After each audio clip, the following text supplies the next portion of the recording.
కానీ ఆయన బాధ ఏంటంటే నా పెద్ద కొడుకు మీద ఇంత బాధ్యత పడదు, ఈడు చదువుకున్నాడు కదా, నువ్వు చదువు వాడు అయ్యాడు కదా, నువ్వు కూడా అలాంటి అడిగేవాడు. తర్వాత అన్నయ్యే మొండికేసి లేదు లేదు నేను నన్ను చూసుకుంటాను, నాకు కావాలి, నేను నాది బాధ్యత అని చెప్పి. అలాగే మా చెల్లి పెళ్లి బాధ్యతలు కానీ మా అందరి బాధ్యత అన్నయ్య ఎప్పుడు తీసుకున్నాడు. ఆయనకి ఎంత ఆనందం అంటే నా కొడుకు కదా ఇంత బాధ్యతలు తీసుకున్నాడు, నేను వయసులో నెరవేర్చాల్దాం అనుకున్న బాధ్యతలని నా పెద్ద కొడుకు తీసుకున్నాడు. అందుకని అన్నయ్య అంటే అపారమైన గౌరవం, అపారమైన ఇష్టం. కానీ అన్నయ్యకి నాన్న చూస్తే చిన్న భయం ఉండేది. అంటే భయం అంటే ఎంత రిటైర్ అయిపోయినా సరే గౌరవం చిన్న భయం కూడా ఉండేది. మా గౌరవం అనేది ఎట్లాగా ఉంటుంది, అది 100% ఉంటుంది. నాన్నకేమో అన్నయ్య చూస్తే గౌరవం ఉండేది. నాన్న తెలియకుండా అన్నయ్య కొంచెం పెద్ద వయసు వచ్చిన తర్వాత ఎందుకులే పెద్దోడితో అని చెప్పి కొంచెం భయపడేవాడు ఆయన కూడా. అన్నయ్య గబుక్కిరి ఏదైనా ఉంటే మొహం మీద వేసాడు. కొంచెం వయసు వచ్చిన తర్వాత కొంచెం ఆయనకు కొంచెం చనువు వచ్చింది, ఆయన అడిగేవాడు. అలాగా నాన్న అన్నయ్య మధ్యలో ఒక చిన్న ఏంటంటే ఫ్రెండ్లీ అట్మాస్ఫియర్ ఉండేది. ఆయన ఏదన్నా అంటే ఈయన కొంచెం ఫీల్ అయ్యేవాడు, ఈయన అన్నయ్య ఏదన్నా నాన్న ఏదన్నా అంటే అన్నయ్య ఫీల్ ఆ చిన్న ఇది మళ్ళీ ప్యాసిఫై అంటే చాలా ఒక మంచి అట్మాస్ఫియర్ ఉంది. చాలా చాలా హ్యాపీ ఆయన అన్నయ్య విషయంలో. ఇంకంతకంటే నా పెద్ద కొడుకు కన్నా ఎవరు అంత బాధ్యత తీసుకుంటారు అనేది. సో ఈ వాజ్ ఓన్లీ కన్సర్న్డ్ అబౌట్ ఇంత బాగా తన వంతు రెస్పాన్సిబిలిటీస్ ని నిర్వర్తిస్తున్నాడు పెద్ద కొడుకు అన్న యాంగిల్లోనే. అంటే ఆయన పెద్ద కెరీరు, పెద్ద hero, highest remunerations, highest peak success, వీటి మీద ఎక్కువ కాన్సన్ట్రేషన్ ఉండేదే కాదేమోనా ఆయనకి. అంటే ఆయన సక్సెస్ ని ఆయన ఏదైతే ఆయన సాధించాడో కీర్తిని అని ఆయన సంతోషపడి చాలా ఆనందపడేవాడు. ఎంత ఆనందపడేవాడు అంటే ఆఖరికి ఆయన హైలీ ఇండిపెండెంట్ పర్సనాలిటీ. ఎవరి దగ్గరికి వచ్చాడు. అలాంటిది మా అన్నయ్య అడిగాడు, నాన్న రా నాన్న నువ్వు అమ్మ ఎక్కడ ఉంటే నెల్లూరులో ఎలా ఉంటారు, రిటైర్ అయిపోయావు కదా, వచ్చారా నా దగ్గర ఉండంటే అన్నయ్య మాట కాదనలేక వచ్చేసాడు. కాకపోతే నా అన్నయ్య ఎంత గౌరవం అంటే నానంటే నాన్న నువ్వు వచ్చిన నా ఇంట్లో ఉండక నాన్న, నా దగ్గర ఉంటే నీకు ఇండిపెండెన్స్ ఉండదు, నేను ఒక ఇల్లు కొంటాను నీకోసం, అక్కడ ఉండు నువ్వు అమ్మ, నేనే వచ్చి ఉంటాను ఎప్పుడు పక్కపక్కనే ఉండేది. అలాగా ఆ నాన్నకి ఇవ్వాల్సినటువంటి ఒక ప్రత్యేకమైనటువంటి రెస్పెక్ట్, ఆయన ఇండిపెండెంట్ యాటిట్యూడ్ ఆలోచన ఉంచుకుంటూ తన దగ్గర ఉంచుకున్నాడు. ఫెంటాస్టిక్. ఇప్పుడు పవన్ కళ్యాణ్ గారు మీకన్నా కొంచెం దూరమే ఆయనకి, ఎందుకంటే ఆయన మంచి ఫైర్ లేదు బ్రాండ్ లో ఉన్నప్పుడేమో బాగా వెరీ చిన్నపిల్లడు వాడు. తర్వాత వాడంటే ఎందుకో నాన్నకి ఒక రకం ఎట్లా అంటే పెద్ద కమ్యూనికేషన్ ఉండేది కదా Kalyan Babu. That's what I am saying. కానీ కళ్యాణ్ బాబు కూడా మా నాన్న తాలూకు స్పిరిచువల్ థింకింగ్ అంటావా వాటెవర్, అది కళ్యాణ్ బాబుకు ఉంది. ఇద్దరు they use to share certain philosophical. నాన్న ఆటోబయోగ్రఫీ ఆఫ్ యోగి కానీ లేకపోతే పరమహంస ఇవన్నీ కళ్యాణ్ బాబు కూడా చదివేసేవాడు కూర్చొని. సో అక్కడి నుంచి వాళ్ళిద్దరు కనెక్టివిటీ అయ్యారు. ఒక్కోసారి ఇద్దరు కూర్చునేవాళ్ళు, నాన్న కళ్యాణ్ బాబు.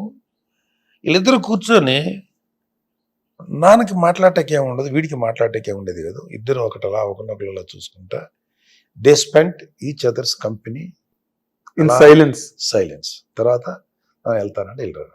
అన్నయ్య కళ్యాణ్ బాబు నాన్న ఇండిపెండెంట్ గా పెట్టినప్పుడు కళ్యాణ్ బాబు చాలా కాలం అక్కడే ఉన్నాడు, తను యాక్టర్ అయ్యి హీరో అయ్యేదాకా.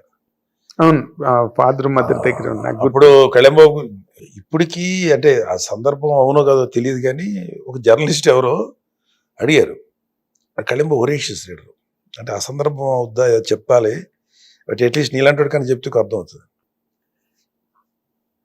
ఒక కొడుకు గురించి చెప్తున్నాడు ఆయన కళ్యాణ్ బాబు. అది ఇంటర్వ్యూ ఉంది నాంది, జర్నలిస్ట్. మా చిన్నోడు అండి ఏం మాట్లాడు, సైలెంట్గా ఉంటాడు. ఆ పుస్తకాలు మాత్రం 2 లక్షల రూపాయలు వర్త్ ఆఫ్ బుక్స్ ఉన్నాయి వాడి దగ్గర, అవి చదువుతాడు. అని కొన్ని బుక్స్ చూపించాడు, చాలా valuable. Those books are worth of 2 lakhs those days. 2 లక్షల రూపాయలు వర్త్ అంటే ఎన్ని బుక్స్ ఉంటాయి. కట్ చేస్తే ఎవడో జర్నలిస్ట్ ఎవడో కూడా తెలియదు, మరి సినిమా జర్నలిస్ట్ ఎవరో 2 లక్షల పుస్తకాలు చదివేశాడు నా కొడుకు అని చెప్పాడని మా నాన్న అన్నాడని రాశాడు. 2 లక్షల రూపాయల పుస్తకాలకి తెలియదు ఆ జర్నలిస్ట్ రాసేటోడికి. దాన్ని చాలా మంది ఆయన్ని కళ్యాణ్ బాబుని విమర్శించడానికి వాడేటువంటి ఒక పనికి మాలిన అస్త్రం. ఎవడన్నా చదువుతాడు 2 లక్షల పుస్తకాలు, చెప్తాడు ఎవడన్నా. నా కొడుకు దగ్గర 2 లక్షల రూపాయలు వర్త్ ఆఫ్ ప్రూఫ్స్. ఇది ఆ చిన్న రిపోర్టింగ్ జర్నలిస్ట్ చేసే ఒక మిస్టేక్. కళ్యాణబాబు నోరు తెరిచి ఏనాడు చెప్పలా, మేము ఎప్పుడు చెప్పలా. అంటే కళ్యాణబాబు గురించి చెప్తూ ఆ మాట అన్న సందర్భం అది. ఆ కొడుకు బాగా చదువుతాడు నా చిన్న కొడుకు అనే ఫీలింగ్ అనుకుండేది. ఆ ఆధ్యాత్మిక చింతన అంతా ఉండేది ఇద్దరికి మధ్యలో ఆ అవగాహన. నాకు మా నాన్నకి ఎలా ఉండేదంటే ఆయన కొంచెం సీరియస్ నేచరు, నాదే కొంచెం ఫన్నీగా ఉంటాను. Jovial nature. ఎక్కువగా ఆయన జోక్లేసి నవ్వించేవాడిని. నా కంపెనీ అంటే ఆయనకి ఎంటర్టైన్మెంట్. నవ్వివారా మీరు? బాగా నవ్వించేవాడు. నేను ఏదో ఒకటి చెప్పాను, మరి ఏం చెప్పి నాకు ఆయన నవ్వుతుంటే సంతోషపడేవాడు. ఆయన ఎస్పెషల్లీ ఆయన లాస్ట్ డేస్లో హాస్పిటల్లో పాపం బెడ్ మీద ఉన్నప్పుడు, ఇంకోటి ఉన్నప్పుడు ఐ నెవర్ షోడ్ మై ఏమంటారు దాన్ని, ఆ బాధను ఎప్పుడు చూపించేవాడు కదా, లోపల ఉండేది. కొద్దిసేపు ఏదో జోక్ వేసి డైవర్స్ నవ్విస్తుంటే ఆయన నవ్వుతూ దగ్గుతుండేవాడు. కాఫ్ వచ్చేసేది, నవ్వేసాడు. నవ్వే ఆపరా, నవ్వచ్చుగా ఏదో ఏదో ఏదో నవ్వు అని తిడతా మళ్ళీ నవ్వుతుండేవాడు. నాకు అనిపించింది, ఒక నా తండ్రికి నేను అట్లీస్ట్ కొద్దిసేపు నవ్వించగలుగుతున్నాను కదా అని తృప్తి ఉంటుంది. వినోదం కలిగించగలిగాను, నవ్వించగలిగాను కదా కొద్దిసేపు. అదే నేను మా నాన్న చేసింది, అంతకంటే. అంటే ఇప్పుడు మీరు ఇందాక చెప్పిన వాటిలోనే పెద్ద కొడుకు చూస్తే బ్రహ్మాండమైన మ్యాచ్ స్పీర్లెస్ సక్సెస్ చూసారు. కానీ ఎప్పుడు కూడా ఆయన ఎప్పుడు మాట్లాడాలి, బాబు నువ్వు సక్సెస్ సాధించావు. ఆయన భయం ఏంటంటే దిష్టి తగులుతుంది భయం ఆయనకి. ఆ మాట అంటానికి ఎందుకని లేవాడు కదంటే, ఇప్పుడంటే ఆ కాన్సెప్ట్లు పోయినాయి. కానీ అప్పట్లో ఏమో నా కొడుకు గురించి అంటే దిష్టి తగులుతుంది అని చెప్పి తల్లిదండ్రుల దిష్టి ముందు తగులుతుంది అంటారు కదా. భర్తృహరి ఉంది కదా, అవును కథ వాడు చంపేద్దాం నా కూడా ఇప్పుడు నన్ను ఎప్పుడు గౌరవించడు నాన్న అని చెప్పి బెడ్ కింద దాక్కొని కథించుకుని కూర్చుంటే, ఎవరండి కొడుకు ఇంత సాధించాడు, ఎప్పుడు వాడిని మెచ్చుకోరేంటండి, అంత కవి వాడు అని. కాదే మెచ్చుకుంటే ఆయనకి ఆయుక్షణం అని చెప్పి భయమే నాకు. చచ్చిపోతే ఏమైనా అవుతుందని భయం నాకు.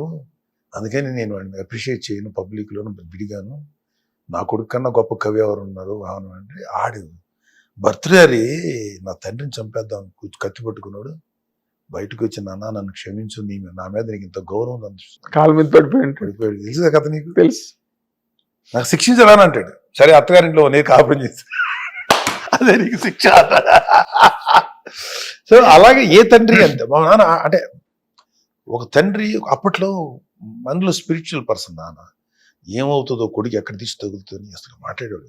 కానీ ఆఫ్ ది రికార్డ్ తెలుసు, నా అన్నయ్యకి తెలుసు మా నాన్న గురించి. మా నాన్న ఎలా మాట్లాడతాడు, మా నాన్న ఎంత సంతోషపడుతుంటాడు, ఎంత ప్రైడ్ ఫీల్ అవుతున్నాడు అనేది నాన్నకు కూడా తెలుసు, అదే అన్నయ్య కూడా తెలుసు.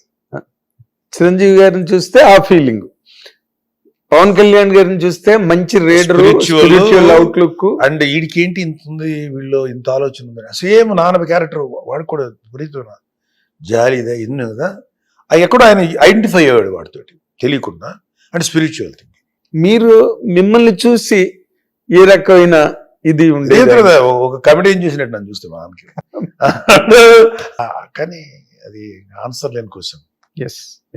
హిట్ టీవీ యాప్, ఇందులో short news, live news, entertainment shows, movies, digital magazines తో పాటు మీ జిల్లా వార్తలను కూడా ఫ్రీగా చూడొచ్చు.